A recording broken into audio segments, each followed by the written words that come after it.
तो मेरी पहली कहानी है एक वरदान और। रतनलाल नाम के एक जाने माने रईस थे। रईस जानते हो ना बच्चे, बहुत पैसे वाले थे। उनकी पत्नी हमेशा बहुमूल्य आभूषणों से लदी रहती थी। उनके बच्चे सुंदर सुंदर वस्त्र पहनकर खेलने जाते तो दूसरे बच्चे भी खेल खुल कर उन्हें देखते रहते। बहुत बड़ी हवेली थी, नौकर चाकर, घोड़ा गाड़ी, सब कुछ था उनके पास। उनका व्यापार भी खूब अच्छा चल रहा था। शहर में मान सम्मान तो था ही, मगर समय का चक्र ऐसा चला कि रतनलाल पर मुसीबत आ गई। उन्हें व्यापार में लगातार घाटा होता रहा और वे सब कुछ गंवा बैठे। अब तो ये दिन आ गए कि उनको रोटियों के भी लाले पड़ने लगे। हार मानकर उन्हें हवेली भी बेचनी पड़ी। अब उन्होंने क्या किया, शहर में किराए पर छोटा सा मकान लेकर वे रहने लगे।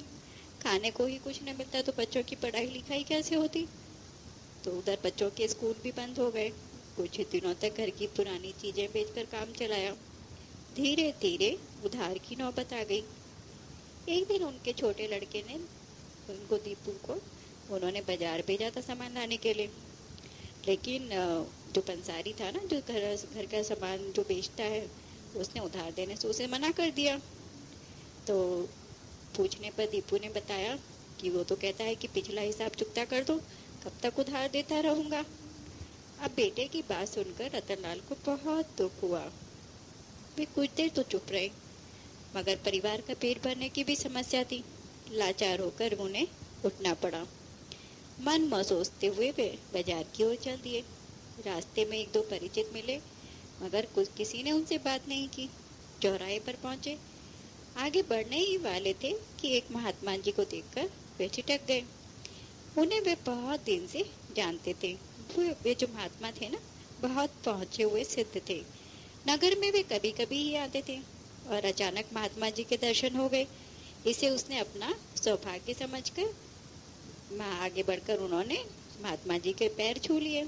उसे ये देखकर आश्चर्य हुआ कि दीन दशा में भी महात्मा जी ने उसे कैसे पहचान लिया।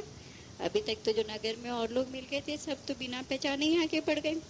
तब उन्होंने पूछा, महात्मा जी ने पूछा, कहो रतनलाल, क्या हाल चाल है। बहुत रोकने पर भी रतनलाल जी की आंखों में आंसू आ गए।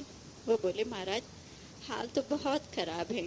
आपके दर्शन हो गए, ये मेरे धन्य भाग्य हैं। कहते हुए उन्होंने अपने व्यापार की जो बिगड़ी हुई दशा थी, उनका क्या हाल हो गया था, ये सारी बातें उन्हें बता दी। महात्मा जी सुनकर मुस्कुराए और बोले, मैं 2-4 दिन के लिए यहाँ आया हूँ। नगर के बाहर जो बगीचा है वहाँ मैं ठहरा हूँ। शाम को आना, भगवान तुम्हारा कल्याण करेंगे। यह कहकर महात्मा जी चले गए। अब जब दिन ढला तो रतनलाल जी महात्मा जी की कुटिया में पहुंचे। महात्मा जी संध्या को जो पूजा वूजा करके उठे ही थे। उनको देखते ही बोले, आओ रतनलाल, पहले तुमने अपनी बुद्धि से काफी धन कमाया है, तो अब क्यों नहीं कमा सकते हो। तब रतनलाल ने कहा, महात्मा जी, मेरा तो भाग्य ही पलट गया है।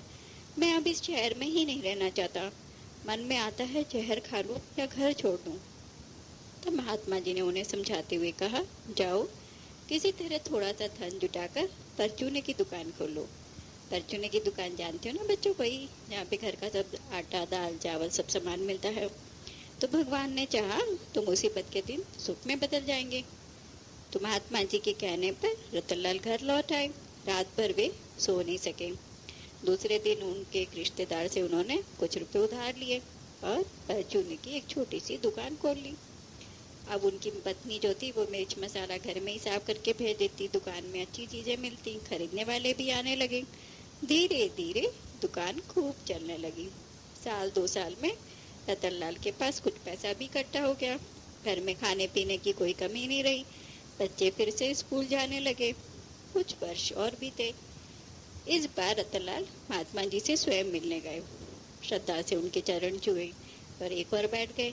महात्मा जी ने कहा, कहो रतनलाल, अब कैसा चल रहा है, दुकान के क्या हाल चाल है। अब तो खाने पीने की कोई तंगी नहीं। तब रतनलाल ने बूझे मन से कहा, चलना क्या, आपके आशीर्वाद से किसी तरह गाड़ी घसीट रहा हूँ। रूखी सूखी मिल ही जाती है। ऐसी जिंदगी को क्या चलना कहते हैं। केवल क्या पेट भरना ही जिंदगी है। पहले सेठ कहलाता था, अब लाला कहलाता हूँ। यह सब नसीब का फेर है। महात्मा जी मन ही मन विचारने लगे। फिर बोले, तुम दुकान छोड़कर आड़त का काम क्यों नहीं कर लेते? उसमें तो काफी मुनाफा होता है। अब रतनलाल के सिर पर तो धन कमाने का भूत सवार था।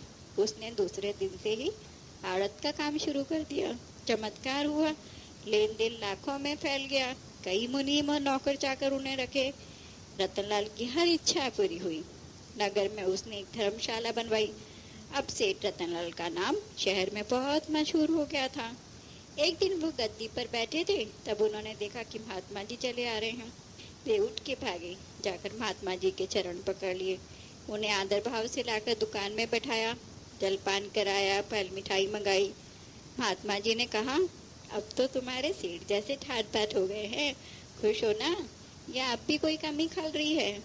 रतनलाल ने तब हाथ जोड़कर कहा, यह सब आपका ही प्रताप है महाराज, मगर मैं अभी नगर सेठ नहीं बना। नगर सेठ तो हीरे जवाहरात के बड़े व्यापारी ही कहला सकते हैं। मैं तो उसी दिन के इंतजार में हूँ। आप वरदान दें तो वो दिन भी आ जाए। महात्मा जी ने पूछा, तुम्हें हीरे जवाहरात की परख है? उस क्षेत्र में तो बड़ा धोखा हो सकता है। तब रतनलाल ने कहा, धोखा कैसा? अब आपके वरदान का प्रसाद है कि मैं यहाँ तक पहुँच गया हूँ। आप नगर सेठ होने का आशीर्वाद दे दीजिए तो वो भी मेरी इच्छा पूरी हो जाएगी। अब महात्मा जी मुस्कुराई। वरदान? अरे कैसा वरदान? मेरे पास कोई मंत्र नहीं है। मैंने तो सिर्फ तुम्हारे अंदर विश्वास जगाया था। यह सब तुम्हारी मेहनत का फल है। परंतु याद रहे, लोभ विश्वास खो देता है सेठ। ऐसा न कहे महात्मा, कहकर रतनलाल ने महात्मा जी के पैर पकड़ लिए। एक वरदान और दे दे। अब महात्मा जी समझ गए कि समझाने बुझाने से रतनलाल की समझ में कुछ नहीं आएगा। धन की खनक ने, धन के लोभ ने इसे बहरा कर दिया है। अब ये कुछ भी सोच विचार नहीं सकता। कुछ सोचकर महात्मा जी बोले, ठीक है, कल सुबह सुबह तुम मेरी कुटिया पर आ जाना। अब जब सुबह हुई तो रतनलाल साधु की कुटिया पर पहुंच गए। महात्मा जी बोले, अरे सेठ आ गए, बड़ी जल्दी की। मैं जरा अपना प्रातःकालीन भ्रमण कर रहा हूँ। महात्मा जी सुबह सुबह घूमने जाते थे, तो उन्होंने ये कहकर कमंडल लिया और चल दिए। अब रतनलाल जी ने सोचा, महात्मा कहीं मुझे चकमा देकर तो नहीं चले जाएंगे, क्या पता लौट कर ही ना आए। तब वे बोले, महात्मा जी जब आ ही गया हूँ तो आपके साथ का पुण्य भी ले लूं। आज्ञा हो तो मैं भी आपके साथ घूमने चलूं। महात्मा जी तो जानते थे कि सेठ ऐसा ही कहेगा। बोले, जैसी तुम्हारी इच्छा। अब दोनों घूमते हुए गंगा जी के तट पर पहुंचे। महात्मा बोले, शीतल स्वच्छ जल देखकर आचमन करने को जी कर आ रहा है, आओ सेठ पानी पी लें। अब दोनों ने खूब पानी पिया। महात्मा जी ने पूछा, कहो सेठ जल कैसा लगा? रतनलाल जी बोले, बहुत स्वादिष्ट। अब महात्मा जी नदी के अंदर घुस गए। नदी में नहाने से स्वास्थ्य वर्धन होता है, आओ सेठ नहा ले। कहते हुए उन्होंने सेठ को भी पास खींच लिया। दोनों किनारे पर नहाए। महात्मा ने कहा, सेठ नहाना कैसा लगा? सेठ बोला, शरीर शांत और हल्का हो गया, बहुत अच्छा लगा। पर नदी के बहते पानी में नहाने का आनंद तो तभी आता है जब पानी कमर से ऊपर हो। यह कहकर साधु जो थे उन्होंने रतनलाल को जल में और गहरे भिले गए और दोनों काफी देर तक नहाते रहे। अब सेठ बोले, महात्मा जी आज तो बहते पानी में स्नान करके आनंद दिया गया। महात्मा जी मुस्कुराए, अभी तो सिर्फ तुमने आनंद ही उठाया है। गंगा का सच्चा पुण्य फल तो तब मिलता है जब भगवान का नाम लेकर डुबकी लगाओ। यहाँ तो बहुत झुकना चले पड़ेगा, चलो आगे चलकर डुबकी लगाते हैं, आगे जरा पानी और ऊंचा है। कहकर महात्मा जी सेठ का हाथ पकड़ और गहरे में चल दिए। ज्यों ज्यों पानी बढ़ा, सेठ के तो पैर उखड़ने लगे। पानी गहरा था ना, तो सेठ जी ने घबरा कर कहा, महात्मा जी आपको तैरना आता है? नहीं सेठ, बस वहीं तक तो जाना है। महात्मा जी ने बड़े धैर्य से उत्तर देकर बीच धार की ओर इशारा किया और आगे की ओर इशारा किया। फिर आगे बढ़ लिए। पानी अब दोनों के कंधों तक आ गया था। अब रतनलाल ने विनती की, महात्मा जी अब और आगे नहीं, यही ठीक है। सेठ, गंगा जल तो जीवनदायक होता है, आनंद और पुण्यदायक है। जब चले हैं तो बीच धार में पहुंचने का भी तो पुण्य कमा लें। महात्मा जी ने कहा। अब पानी दोनों की गर्दन तक आ गया। रतनलाल सेठ जो थे अब गिड़गिड़ाने लगे। महात्मा जी रुक जाइए, जल जीवन दे सकता है तो ले भी तो सकता है, वहाँ पहुंचकर तो हम डूब भी सकते हैं। क्योंकि पानी बहुत ऊपर आ गया था ना, और सेठ को तैरना भी नहीं आता था, तो वो सेठ जी तो बहुत घबरा गए थे। अब सेठ जी की बात सुनकर महात्मा जी ठहर गए, मुस्कुराकर बोले, सेठ कुछ समझे, लोभ किसी चीज का भी हो, लालच किसी चीज का भी हो, विनाश की ओर ही ले जाता है। और अधिक और अधिक और अधिक की चाहना से कभी मन नहीं भरता। संतोष तो त्याग से ही आता है। तुमने अपने सारे अधूरे काम पूरे कर लिए, तुम्हारे लड़के व्यापार संभालने योग्य हो गए हैं। अब चलो मेरे साथ, संन्यास लेकर त्याग करना सीखो। अब रतनलाल सेठ ने सर झुका लिया।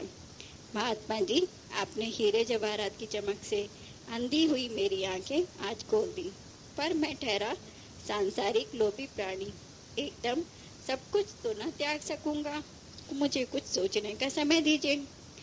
अब दोनों जल से बाहर निकल आए और बोले, अच्छा सोच ले, फिर आऊंगा। यह कहकर महात्मा जी ने अपना कमंडल उठाया और चल दिए। और रतनलाल सेठ खड़े खड़े महात्मा जी के कथन की सच्चाई का अनुभव करने लगे।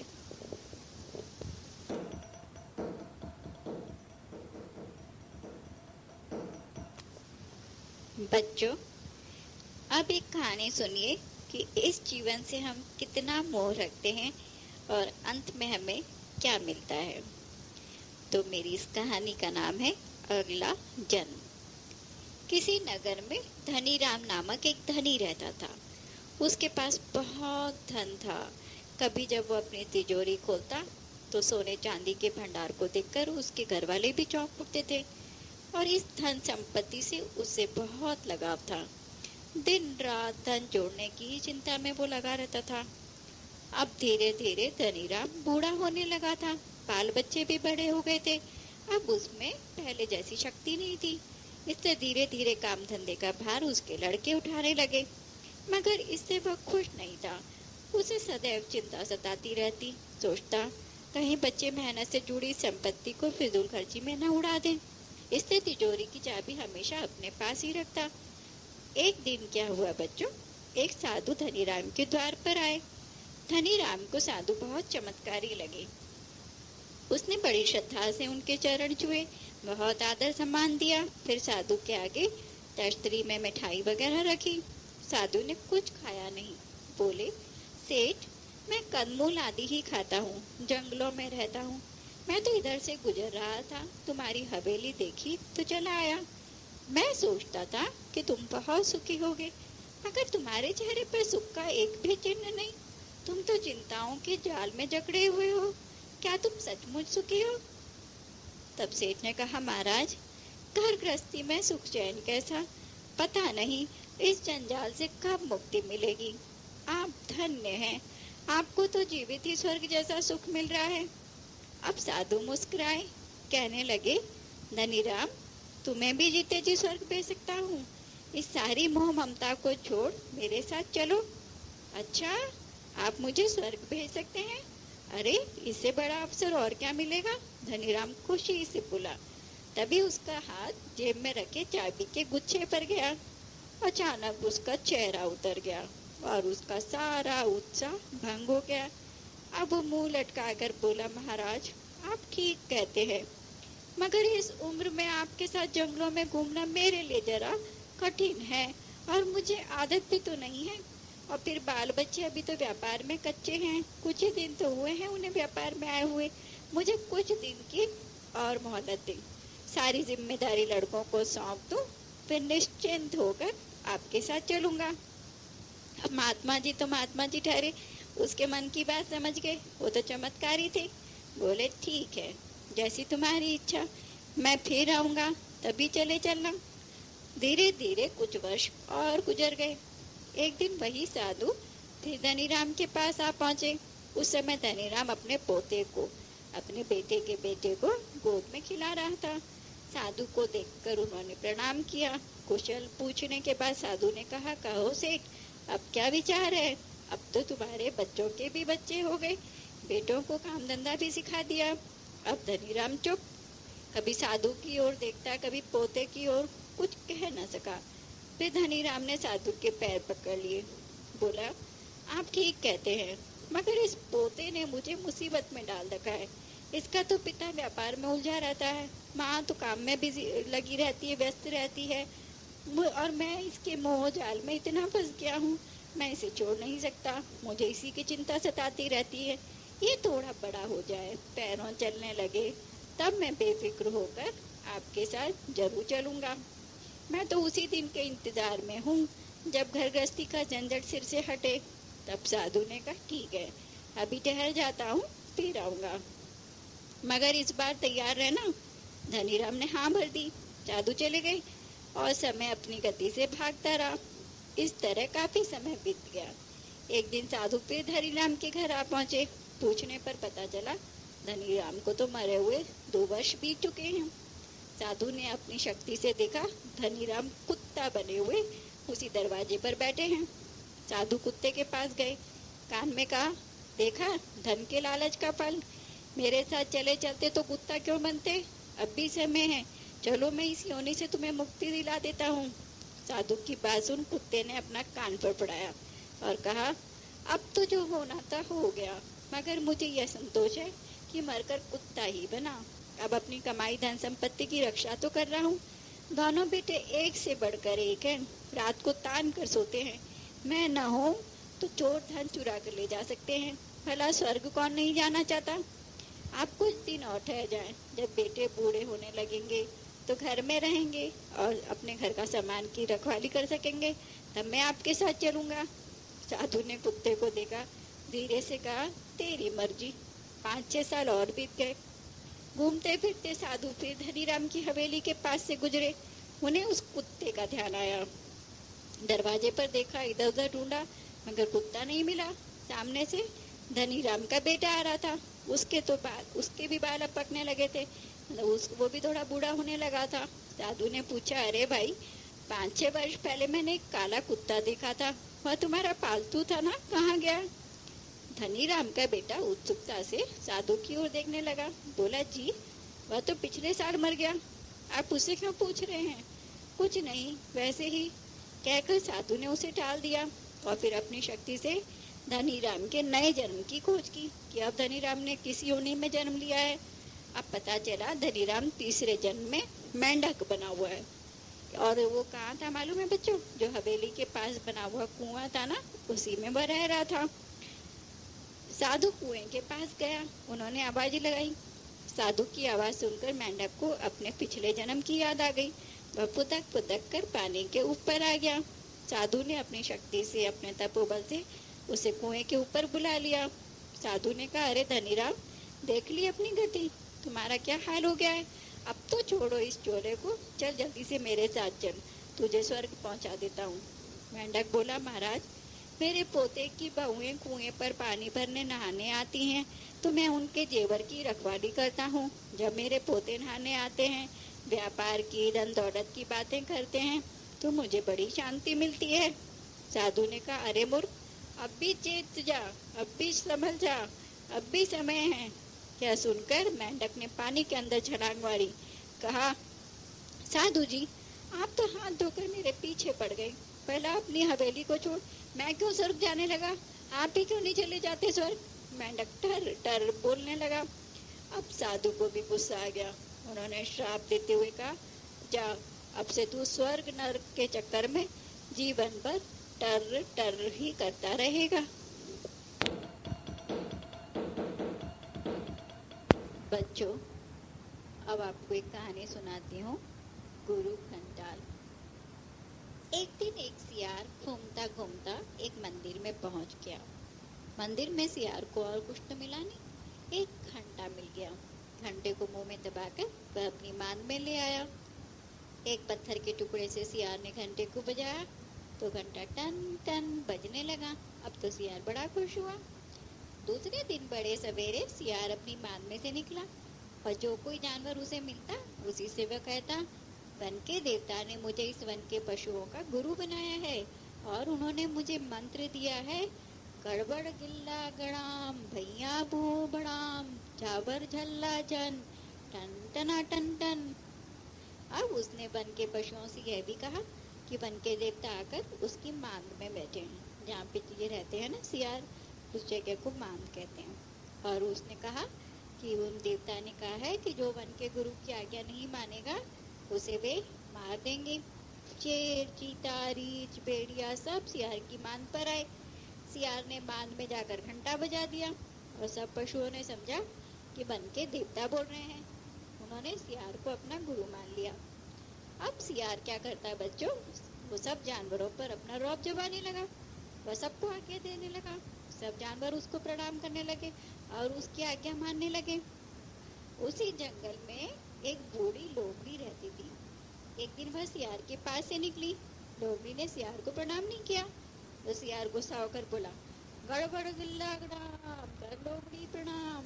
लोमड़ी बोली, अरे भतीजे, तू अपनी बुआ को ही प्रणाम करने को कहता है, मैं तो तुझसे बड़ी हूँ। सियार कूदा और पूंछ घुमाकर गुर्राता हुआ बोला, तू जानती नहीं मैं जंगल का गुरु हूँ, तू मेरी बुआ बनने का साहस करती है, जावर जल्ला जन टन टना टन टन। और सियार मांद में घुसकर घंटा बजाने लगा। अब बच्चों क्या हुआ कि लोमड़ी भी कभी कभी गांव में जाती थी और उसने मंदिर के घंटे का शब्द भी सुना था। अब लोमड़ी सब जान गई कि सियार ने अपनी मांद में घंटा छिपा रखा है। लोमड़ी दौड़ती हुई जंगल के राजा शेर के पास गई और बोली, महाराज महाराज, यह सियार आपको ठक्कर जंगल का गुरु बना है। क्या गुरु नहीं, गुरु घंटाल है। आप मेरे साथ चले तो मैं इसकी मान से घंटा निकाल दूं। शेर लोमड़ी के साथ सियार की मान पर आया। सियार को शेर ने मान से बाहर खड़े रहने को कहा। सियार डर गया। वह मान में घुस भी जाता तो शेर भेड़िए को कहकर उसे मान में से पकड़ मंगाता। लोमड़ी सियार की मान में घुसी और घंटा बाहर ले आई। शेर ने घंटा देखा, सूंघा, पंजे से बजाया। फिर वह सियार से बोला, गुरुजी, आपको गुरु दक्षिणा भी तो चाहिए ना। और शेर ने एक थप्पड़ सियार को मारा। सियार की तो नाक चीतड़े चीतड़े हो गई। उसका एक कान, आधा मुंह, एक आंख सब उड़ गया। शेर ने वह घंटा सियार के गले में बंधवा दिया और जंगल के पशु उस काले सियार को गुरु घंटाल कहकर चिढ़ाया करने लगने लगे। बच्चों की इस कहानी से समझ में आया ना, जो लोग अपना स्वार्थ सिद्ध करने के लिए दूसरों को ठगते हैं, उन धूर्त लोगों को गुरु घंटाल कहकर लोग चिढ़ाते हैं। और जब उनकी धूर्तता का भेद खुलता है तो उसकी भी धूर्त सियार के समान ही दुर्दशा होती है।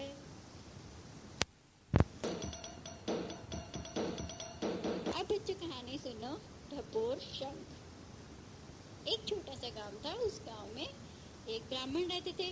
उनका नाम था शंकर लाल जी। वो बहुत गरीब थे। छोटा सा उनका घर था, दीवारें भी पुरानी होकर फट गई थी। वो इतने गरीब थे कि उनको घर पे सूखी रोटी भी नसीब नहीं होती थी। कभी किसी के यहाँ से निमंत्रण मिल जाता तो उस दिन उन्हें पूरी भाजी मिल जाती। शंकर पंडित के घर में उनकी पत्नी भी थी और कोई नहीं था। और पूजा पाठ में कभी कभी जो गांव के लोग बुलाते उसी से उनको जो मिल जाता उससे उनको अपना गुजारा करना चलाना पड़ता।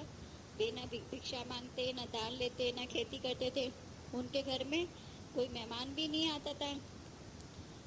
शंकर पंडित शंकर जी के बड़े भक्त थे। वो रोज शंकर जी की पूजा किया करते थे। एक दिन जब वो पूजा करने गए तो उन्हें वहाँ एक छोटा सा सुंदर शंख दिखाई पड़ा और उन्हें ऐसा लगा कि कोई उनसे कह रहा है, पंडित, यह शंख ले जाओ, दिन में एक बार इसकी पूजा करके इससे जितना धन मांगोगे उतना ये तुम्हें दे देगा। शंकर पंडित भगवान का प्रसाद समझकर शंख को घर ले आए और उन्होंने उसकी पूजा करके उससे 5 रुपए मांगे तो उस शंख ने तो उन्हें 5 रुपए दे दिए। शंकर पंडित की पत्नी जब वो रुपए लेकर गांव के बनिए के पास आटा खरीदने गई तो उसे बड़ा आश्चर्य हुआ, पंडित जी क्या रुपया कैसे आया। उसने सारी बात पूछी तो पंडित जी की तो पत्नी सीधी थी, उसने सारी बात बता दी। और जो बनिया था ना, वो बड़ा लोभी था, लालची था। उसने पंडित जी के पास आकर कहा कि आप तो तपस्वी हैं, भगवान के भक्त हैं, आपको शंख की क्या जरूरत है। आपके खाने पीने का, कपड़ों का इंतजाम मैं कर दूंगा। आप 100 रुपए में ये शंख मुझे दे दीजिए। शंकर पंडित भी बड़े उदार और सीधे थे। उन्होंने कहा, ये शंख तो भगवान शंकर का प्रसाद है, मैं इसका मूल्य नहीं लूंगा और इसे तो आप ले जाओ। बनिया शंख लेकर अपने घर आया और एक एक दिन उसे भारी लगने लगा। अगले दिन उसने पूजा करके शंख से रुपया मांगना ठीक समझा। दूसरे दिन सवेरे जब शंकर पंडित मंदिर में गए तो वहां एक उन्हें भारी शंख दिखाई दिया। तो मंदिर में से फिर कोई बोला, पंडित आज इस शंख को भी ले जाओ, इसकी पूजा करके इससे कुछ मांगना। लेकिन कोई इसे छोटे शंख से बदलने आए तो बदल डालना, और फिर छोटा शंख किसी को मत देना। शंकर पंडित वो शंख लेकर घर आए। उनकी पत्नी ने सब गोबर से चौका लीपा, पाटे पर शंख को रखकर पंडित जी ने उसकी पूजा की और हाथ जोड़कर बोले, हे शंकर देवता, मुझे 5 रुपए दो। तो शंख बड़े जोर से हंसा। अरे पंडित, 5 रुपए क्या मांगते हो, 500 तो मांगो। पंडित बोले, महाराज मैं ब्राह्मण हूँ, मुझे लोभ नहीं करना चाहिए, आप मुझे 5 रुपया ही दे दें। शंख बोला, नहीं नहीं, मैं 5 रुपए नहीं देता, ये तो बड़ी छोटी सी रकम है। 5,000 मांगो, 5 लाख मांगो, 5 करोड़ मांगो। अब यही सब बातें बनिया सुन रहा था। वो भागा अपने घर गया और छोटा शंख लेकर आया और पंडित जी से कहने लगा, पंडित जी ये शंख ले लो, मुझे बड़ा शंख दे दो। पंडित जी ने कहा, देखो तुम ये शंख ले जा रहे हो, छोटा शंख मुझे दे रहे हो, लेकिन फिर उसके बाद मैं तुम्हें छोटा शंख कभी नहीं दूंगा। तो पंडित ने कहा, नहीं नहीं, मैं तुमसे बड़ा शंख कभी नहीं मांगूंगा, छोटा शंख कभी नहीं मांगूंगा। बनिया अपने घर बड़ा शंख लेकर आया और उसने कहा, मुझे 5 रुपए दो। तो बस उसने कहा, बस 5 रुपए? तो उसने कहा, अच्छा 50 दो। तो उसने कहा, बस 50 रुपए? तो उसने कहा, मैंने तो ऐसे ही संकोचवश 50 रुपए मांगे थे, 500 दे दो। शंख बोला, अरे 500 आगे मांगो। तो उसने कहा, 5,000 दे दो। उसने कहा, बस 5,000? अरे 50,000 तो मांगो। तो बनिया बोला, अच्छा 50,000 दे दो। तो फिर वो बोले, अरे और अधिक मांगो। तो बोला, अच्छा 5 लाख दे दो, 50 लाख दे दो, 5 करोड़ दे दो। अब शंख इतनी जोर से हंसा, बोला, बस इतना ही तुम मांग सकते हो, तुम्हारा बोला हुआ मुझे बड़ा अच्छा लग रहा है, तुम मांगते जाओ, बड़ी बड़ी संख्या बोलते जाओ। तब बनिया घबरा गया, बोला, महाराज आप मुझे देंगे कितना? आप अपने मन में से ही जितना देना चाहे उतना दे दीजिए। अब तो शंख हंसते हंसते लुढ़कने लगा और वो पटरे से नीचे गिर के लुढ़कता गया और हंसते हंसते बोला, अरे भैया, रुपया देने वाला तो छोटा शंख था, मेरा काम देना नहीं है, मैं तो बस देने की बात कहता हूँ, मेरा नाम है डपोर शंख, समझे? अब शंख लुढ़कता बनिया के घर से बाहर निकल गया। बनिया उसके पीछे पीछे दौड़ा, परंतु वो शंख उसके हाथ में ही नहीं आया। दौड़ते दौड़ते बनिया थक गया, हाँफने लगा और दम से गिर पड़ा। शंख कहाँ गया उसे ये भी नहीं पता चला। और शंकर पंडित ने तो उसे पहले ही मना कर दिया था कि एक बार ये शंख वापस करके तुम बड़ा शंख ले जा रहे हो तो छोटा शंख वो नहीं देंगे। अब बनिए को पता चला कि लालच करने से उसके हाथ से तो छोटा शंख भी चला गया। उस दिन से बच्चों, जो लोग किसी को कुछ देने की बात कहकर बाद में अस्वीकार कर देते हैं, मना कर देते हैं, उन्हें क्या कहते हैं? डपोर शंख। अब तुम भी बच्चों किसी को कोई सहायता देने का वचन दो तो उसे अवश्य पूरा करना, नहीं तो तुम क्या कहलाओगे? हाँ, डपोर शंख।